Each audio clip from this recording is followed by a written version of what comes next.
নমস্কাৰ এই মুহূৰ্তত আহি পৰিছে আজি সন্ধিয়াৰ কেইবাটাও গুৰুত্বপূৰ্ণ খবৰ আৰু এনে ধৰণৰ খবৰসমূহ নিতৌ চাবলৈ চেনেলটো ছাবস্ক্ৰাইব কৰি ভিডিঅ'টোত এটা লাইক কৰি দিবলৈ সন্ধিয়াৰ প্ৰথমটো ব্ৰেকিং নিউজ প্ৰধানমন্ত্ৰী নৰেন্দ্ৰ মোদী আৰু বিজেপিৰ বিৰুদ্ধে পুনৰবাৰ সৰব হৈ পৰিছে প্ৰদেশ কংগ্ৰেছৰ সভাপতি গৌৰৱ গগৈ ক্ষমতা দখল কৰাতহে ব্যস্ত বিজেপি থকালৈকে ভাৰতৰ সমস্যা কেতিয়াও সমাধান নহয় কেনেকৈ নিজৰ ক্ষমতা দখল কৰিব তাৰ চিন্তাত থাকে বিজেপি আৰু প্ৰধানমন্ত্ৰী নৰেন্দ্ৰ মোদী দেশৰ মূল সমস্যা সমাধানত চূড়ান্তভাৱে ব্যৰ্থ হৈছে মোদী চৰকাৰ দেশত বিজেপি থকালৈকে দেশৰ মূল সমস্যা কেতিয়াও সমাধান নহয় সমস্যা সমাধানৰ পৰিৱৰ্তে নিজৰ দল বজাই আছে বিজেপিয়ে কৰিব লাগিব জনতাৰ সেৱা নিজৰ ক্ষমতা দখল কৰিলে নহব কিন্তু বিজেপি কেৱল মাত্ৰ নিজৰ ক্ষমতাহে দখল কৰি আছে দেশৰ আৰ্থিক অৱস্থা বেয়া হৈ পৰিছে বিজেপিৰ দিনত নিৰ্বাচনী ইস্তেহাৰৰ প্ৰতিশ্ৰুতি পূৰণত সম্পূৰ্ণৰূপে ব্যৰ্থ হৈছে বিজেপি চৰকাৰক থকা সৰকা প্ৰদেশ কংগ্ৰেছৰ সভাপতি গৌৰৱ গগৈৰ আজি গৌৰৱ গগৈ এইদৰে প্ৰধানমন্ত্ৰী নৰেন্দ্ৰ মোদী মুখ্যমন্ত্ৰী হিমন্ত বিশ্ব শৰ্মা আৰু বিজেপি চৰকাৰৰ বিৰুদ্ধে সৰব হৈ পৰে আন এটা ব্ৰেকিং নিউজ এইবাৰ বিহাৰী যুৱকে হত্যা কৰিলে অসমীয়া যুৱতীক মহানগৰীৰ ভাড়াঘৰত উদ্ধাৰ সুস্মিতা বসুমতাৰীৰ মৃতদেহ হাতীগাঁও আৰক্ষীৰ জালত অভিযুক্ত আকাশ প্ৰসাদ বিহাৰী পুনৰবাৰ শিৰোনামত বিহাৰী যুৱকে এইবাৰ হত্যা কৰিলে অসমীয়া যুৱতীক মহানগৰীৰ ভাড়াঘৰত উদ্ধাৰ হৈছিল অসমীয়া যুৱতী সুস্মিতা বসুমতাৰীৰ নামৰ যুৱতীগৰাকীৰ মৃতদেহ হাতীগাঁও আৰক্ষীয়ে ইতিমধ্যে সমগ্ৰ ঘটনাৰ তদন্ত আৰম্ভ কৰিছে অন্য এটা খবৰ এইবাৰ মিয়া নহয় মুছলমান পৰিচয় দি হিন্দু যুৱকৰ জঘন্য কাণ্ড 16 বছৰীয়া নাবালিকাক পলুৱাই নিলে মনোজ হৰিজনে মুছলমান পৰিচয় দি হিন্দু যুৱকৰ এইবাৰ লাভ জেখাত দেখিবলৈ পোৱা গৈছে 16 বছৰীয়া মুছলমান যুৱতীৰ সৈতে নিকৃষ্ট কাণ্ড মনোজৰ প্ৰেমৰ জালত পেলাই মনোজ লৈ গ'ল মুছলমান নাবালিকাক 16 বছৰীয়া নাবালিকাক অপহৰণ কৰি নিয়াৰ অভিযোগ উত্থাপন হিন্দু যুৱকৰ লাভ জেখাদৰ ঘটনাক লৈ হুজাই জিলাত চাঞ্চল্য বিৰাজ কৰিছে মনোজ হৰিজনৰ বিৰুদ্ধে কঠোৰ ব্যৱস্থা গ্ৰহণৰ দাবী আমচুৰ ইতিমধ্যে হুজাই আৰক্ষীৰ জালত পৰিছে লম্পট মনোজ হৰিজন আৰক্ষীৰ তৎপৰতাত উদ্ধাৰ কৰা হৈছে 16 বছৰীয়া মুছলমান যুৱতীগৰাকী অন্য এটা খবৰ আজি কংগ্ৰেছৰ গুৰুত্বপূৰ্ণ দলীয় বৈঠক অনুষ্ঠিত হৈছে এআইচিচিৰ ৰাষ্ট্ৰীয় সভাপতি মল্লিকাৰ্জুন খাৰ্গেৰ অধ্যক্ষতাত আজি অনুষ্ঠিত হয় কংগ্ৰেছৰ এই গুৰুত্বপূৰ্ণ বৈঠকত সকলো ৰাষ্ট্ৰীয় সাধাৰণ সম্পাদক তত্ত্বাৱধায়ক আৰু প্ৰদেশ কংগ্ৰেছৰ সভাপতিক উপস্থিত থকাৰ নিৰ্দেশনা দিয়া হৈছিল আৰু প্ৰদেশ কংগ্ৰেছৰ সকলো সভাপতিৰ উপস্থিতিত আজি কংগ্ৰেছ দলৰ এই গুৰুত্বপূৰ্ণ বৈঠক অনুষ্ঠিত হয় ইতিমধ্যে কংগ্ৰেছৰ এই বৈঠকক লৈ ভাৰতৰ ৰাজনীতিত আৰম্ভ হৈছে ব্যাপক চৰ্চা পৰৱৰ্তী খবৰ 12 বছৰত ভাৰতৰ ভাগ্য সলনি কৰি দিলো প্ৰধানমন্ত্ৰী নৰেন্দ্ৰ মোদীয়ে অভিলেখ সংখ্যক দিনত প্ৰধানমন্ত্ৰী হিচাপে পদত আছে 12 বছৰৰ ভিতৰত ভাগ্য সলনি কৰি দিলো প্ৰধানমন্ত্ৰীৰ মন্তব্য দশক ধৰি শাসনত থাকিও কংগ্ৰেছে একো নকৰিলে ভাৰতৰ বাবে আমি মাত্ৰ 12 বছৰত নতুন ভাৰত নিৰ্মাণ কৰিলো উদাত্ত ভাষণ প্ৰধানমন্ত্ৰী নৰেন্দ্ৰ মোদীৰ 12 বছৰত জনতাৰ বিশ্বাস অটুট ৰাখিলো বুলি মন্তব্য প্ৰধানমন্ত্ৰীগৰাকীৰ 12 বছৰ আছিল বিশ্বাসৰ বছৰ উন্নয়নৰ বছৰ আমাৰ বাবে সদায় নেশ্যন ফাৰ্ষ্ট বুলি মন্তব্য মোদীৰ মই মনোভাৱেৰে কাম কৰিলে একো সিদ্ধান্ত কঠিন নহয় কংগ্ৰেছৰ দিনত লেখেমিয়া হৈছিল ভাৰতৰ উন্নয়ন লেখেমিয়া বিকাশৰ হাৰক হিন্দু গ্ৰোথ ৰেটি নাম দিয়া হৈছিল এই কলংক দেশৰ বৃহৎ হিন্দু জনসংখ্যাৰ নামত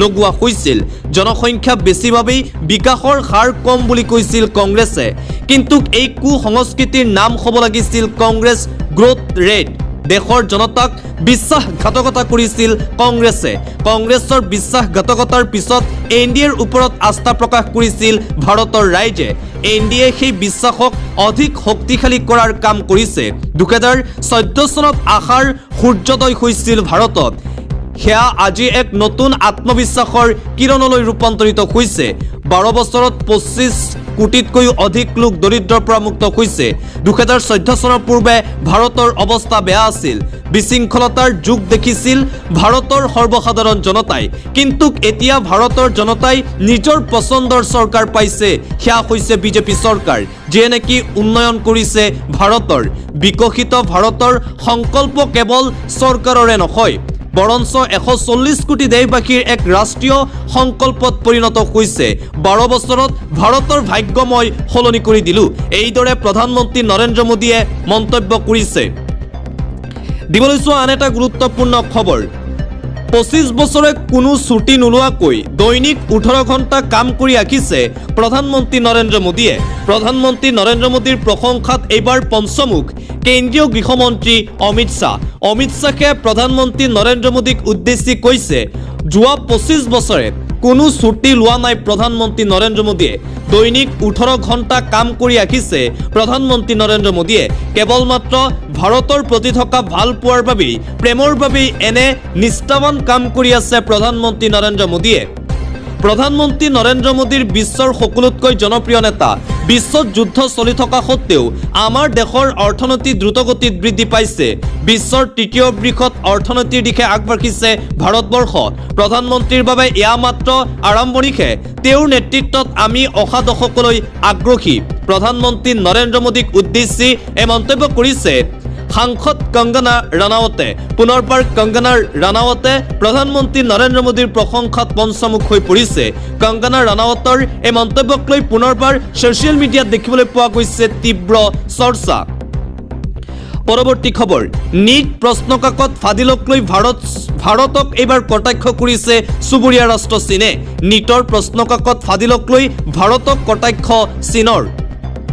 চীনৰ পৰীক্ষাত কেলেংকাৰী আৰু অঘটন হোৱা নাই বুলি দাবী কৰি ভাৰতক কটাক্ষ চীনৰ ৰাষ্ট্ৰীয় ইউনিভাৰ্চিটি এন্ট্ৰেন্স টেষ্টে এই নীট কেলেংকাৰীক লৈ মাত মাতিছে চীনৰ এই পৰীক্ষাত অৱতীৰ্ণ হৈছিল 1.3 কোটি পৰীক্ষাৰ্থী কোনো অঘটন নোহোৱাকৈ চীনে এই পৰীক্ষা সম্পূৰ্ণ কৰা বুলি দাবী চীনৰ ৰাষ্ট্ৰীয় বিদ্যালয় প্ৰৱেশ পৰীক্ষা গৌকাক লৈ এতিয়া সমগ্ৰ বিশ্বজুৰি চৰ্চা চীনে 1.30 লাখ ছাত্ৰক একেলগে পৰীক্ষাত বহুৱাইছে তথাপিও চীনত কোনো ধৰণৰ অঘটন সংঘটিত হোৱা নাই সম্পূৰ্ণৰূপে প্ৰশাসনে নিয়ন্ত্ৰণ কৰি পৰীক্ষা অনুষ্ঠিত কৰিছিল প্ৰতিজন পৰীক্ষাৰ্থীৰ স্বাৰ্থত চীন প্ৰশাসনক সহযোগ কৰিছে চীনৰ নাগৰিকে কিন্তু ভাৰতত নীটৰ প্ৰশ্নকাকত ফাদিল হৈছে যাক লৈ এতিয়া ভাৰতক কটাক্ষ কৰিছে চুবুৰীয়া ৰাষ্ট্ৰ চীনে বেদখলকাৰীৰ বিৰুদ্ধে এইবাৰ সৰব হৈ পৰিছে হুজাইৰ বিজেপি বিধায়ক শিলাদিত্য দেৱ বেদখলকাৰীৰ এইবাৰ আৰু ৰক্ষা নাই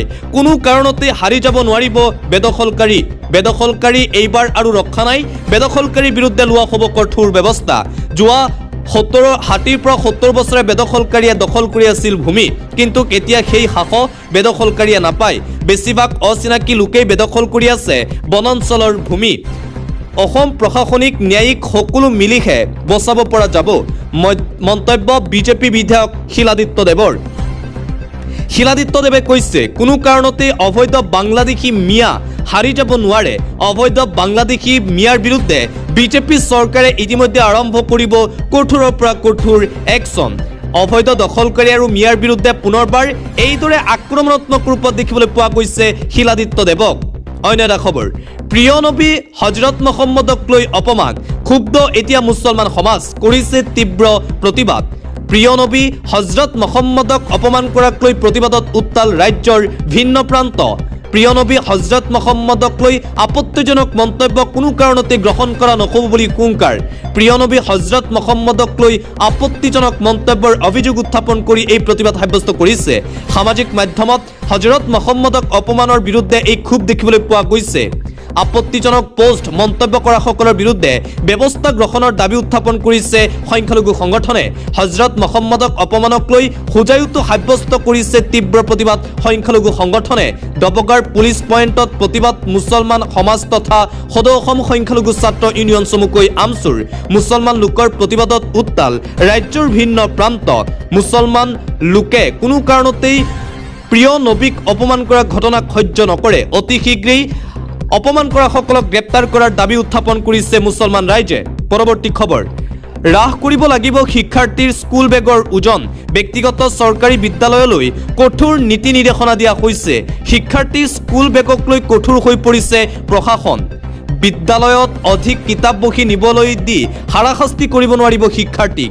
অত্যাধিক গধুৰ বেগ নিবলৈ দিলেই বিপদত পৰিব বিদ্যালয়। অত্যাধিক বেগৰ ওজনে শিক্ষাৰ্থীৰ শাৰীৰিক গঠনত বাধা দিয়ে। সৰুতেই পোৱা বেগৰ গধুৰ ওজনে ৰাজসাৰ সমস্যা পেলায়। চৰকাৰৰ লগতে ব্যক্তিগত বিদ্যালয়ক লৈ কঠোৰ শিক্ষা বিভাগ কঠোৰ নিৰ্দেশনা জাৰি কৰি শ্ৰেণীভিত্তিক ওজন বান্ধি দিলে বিভাগে। নিয়ম উলংঘাকাৰী বিদ্যালয়ৰ বিৰুদ্ধে লোৱা হ'ব কঠোৰৰ পৰা কঠোৰ একশ্যন। প্ৰথম শ্ৰেণীৰ পৰা দ্বিতীয় শ্ৰেণীলৈ 1.5 কেজি, তৃতীয় শ্ৰেণীৰ পৰা পঞ্চম শ্ৰেণীলৈ 2ৰ পৰা 3 কেজি, ষষ্ঠ শ্ৰেণীৰ পৰা সপ্তম শ্ৰেণীলৈ 4 কেজি, অষ্টম শ্ৰেণীৰ পৰা নৱম শ্ৰেণীলৈ 4.5 কেজি, দশম শ্ৰেণীৰ শিক্ষাৰ্থীৰ বাবে সৰ্বাধিক 5 কেজি ওজন। শিক্ষাৰ্থীৰ স্কুল বেগক লৈ এইবাৰ কঠোৰ হৈ পৰিছে প্ৰশাসন। আন্তঃৰাষ্ট্ৰীয় পৰ্যায়ৰ এটা গুৰুত্বপূৰ্ণ খবৰ। ইৰাণে চিল কৰিলে হৰমুজ জলদ্বীপ। হৰমুজৰে পাৰ হ'ব নোৱাৰিব জাহাজ। এইবাৰ ইৰাণৰ ফালৰ পৰা দেখিবলৈ পোৱা গৈছে এই ডাঙৰ একশ্যন। পুনৰ বন্ধ কৰি দিয়া হ'ল হৰমুজ জলদ্বীপ। সকলোকে আচৰিত কৰি ইৰাণৰ এই ডাঙৰ সিদ্ধান্ত গ্ৰহণ। মধ্যপ্ৰাচ্যত যুদ্ধৰ ভয়ংকৰ ৰূপ দেখিবলৈ পোৱা গৈছে। হৰমুজ জলদ্বীপেৰে পাৰ হ'ব নোৱাৰিব এখনো জাহাজ। আমেৰিকাৰ আক্ৰমণৰ পিছতেই ইৰাণে চিল কৰিলে হৰমুজ জলদ্বীপ। হৰমুজৰে জাহাজ পাৰ হ'ব বিচাৰিলেই কৰা হ'ব ভয়ংকৰ আক্ৰমণ। সকিয়নি ইৰাণ সৈন্যবাহিনীৰ ফালৰ পৰা। যিকোনো জাহাজকে টাৰ্গেট কৰিব ইৰাণ ৰাষ্ট্ৰই। কোনো কাৰণতে পাৰ হ'বলৈ নিদিয়ে জাহাজ। তেল পৰিবাহী জাহাজো বাচি যাব নোৱাৰিব ইৰাণৰ পৰা। হৰমুজ জলদ্বীপেৰে কোনো জাহাজ পাৰ হ'বলৈ চেষ্টা নকৰিব। নিয়ম উলংঘা কৰিলেই ভয়ংকৰ পৰিস্থিতি হ'ব। আমেৰিকাৰ আক্ৰমণৰ পিছতেই কঁপি উঠিছে এতিয়া সমগ্ৰ মধ্যপ্ৰাচ্য। ইৰাণ আমেৰিকাৰ যুদ্ধৰ প্ৰভাৱ। পুনৰ বৃদ্ধি হ'ব পাৰে পেট্ৰল ডিজেলৰ মূল্য। আমি ইতিমধ্যে উল্লেখ কৰিছোঁ ইৰাণে হৰমুজ প্ৰণালী বন্ধ কৰি দিছে, যাৰ বাবে পুনৰবাৰ ধাৰণা কৰা হৈছে বৃদ্ধি পাব পেট্ৰল ডিজেলৰ দাম। পুনৰ বৃদ্ধি হ'ব পাৰে পেট্ৰল ডিজেল আৰু ইন্ধনৰ দাম। সাৱধান সমগ্ৰ বিশ্ববাসী। এটা বেয়া খবৰ, খাৰুৱা তেলক লৈ আহিব পাৰে এটা বেয়া খবৰ সমগ্ৰ বিশ্ববাসী ৰাইজৰ বাবে। পেট্ৰল ডিজেলৰ হ'ব পাৰে আকাশলংঘী মূল্য বৃদ্ধি। নাটনি হ'ব পাৰে তেল আৰু গেছৰ। ইৰাণৰ সিদ্ধান্তৰ বাবে এই সমস্যা।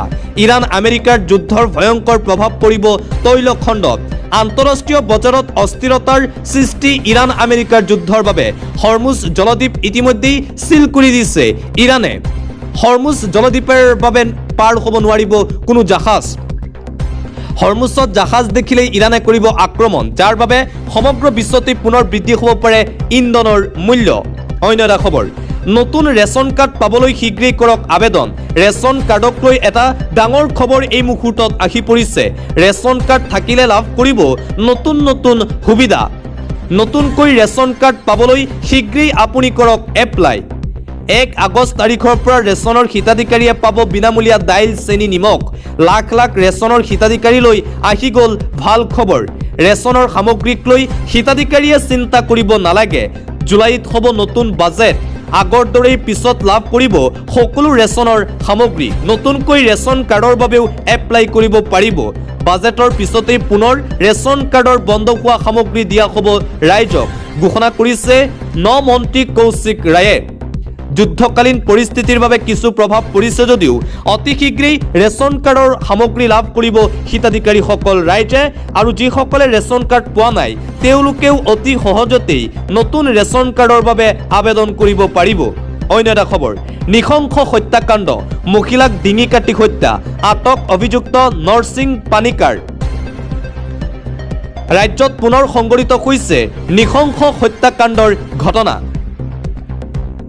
নিজ বাসগৃহতেই ডিঙি কাটি হত্যা এগৰাকী মহিলাক।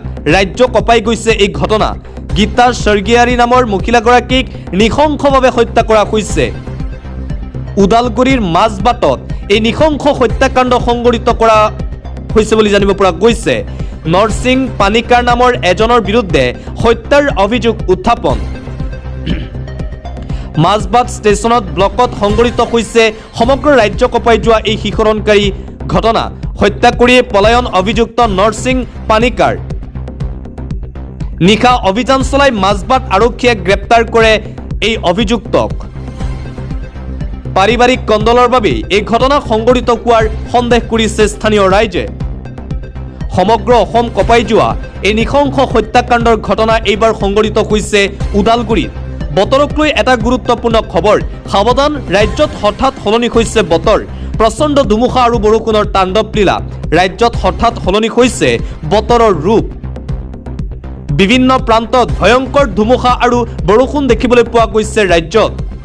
স্তব্ধ জনজীৱন, উভালি পৰিছে প্ৰকাণ্ড প্ৰকাণ্ড গছ, ব্যাহত হৈ পৰিছে যাতায়াত ব্যৱস্থা। ইতিমধ্যেই এলাৰ্ট জাৰি, 14 জুন পৰ্যন্ত অসমত হ'ব প্ৰচণ্ড বৰষুণ। জাৰি কৰা হৈছে এলাৰ্ট আঞ্চলিক বতৰ বিজ্ঞান কেন্দ্ৰৰ ফালৰ পৰা। সকলোকে সাৱধান আৰু সতৰ্ক হৈ থাকিবলৈ আহ্বান। বজ্ৰপাত ধুমুহাই নিশা কঁপাব পাৰে সমগ্ৰ অসম। প্ৰতিখন জিলাত জাৰি কৰা হৈছে সতৰ্কতা। বজ্ৰপাত ধুমুহাই কঁপাব পাৰে সমগ্ৰ ৰাজ্য। জৰুৰী কাম নাথাকিলে নোলাব বাহিৰলৈ। ইতিমধ্যেই অসমৰ প্ৰান্তে প্ৰান্তে দেখিবলৈ পোৱা গৈছে বৰষুণৰ তাণ্ডৱ লীলা। বৰষুণৰ লগতে 50 কিলোমিটাৰ বেগত আহি আছে ধুমুহা। আৰু মহানগৰীতো এজাক বৰষুণতেই কৃত্ৰিম বানৰ সৃষ্টি হয়। সেয়েহে মহানগৰবাসীৰ ৰাইজলৈও সতৰ্কতা জাৰি কৰা হৈছে আঞ্চলিক বতৰ বিজ্ঞান কেন্দ্ৰৰ ফালৰ পৰা। সমগ্ৰ অসমবাসীক সতৰ্ক হৈ থাকিবলৈ আহ্বান জনোৱা হৈছে বতৰ বিজ্ঞান কেন্দ্ৰৰ ফালৰ পৰা।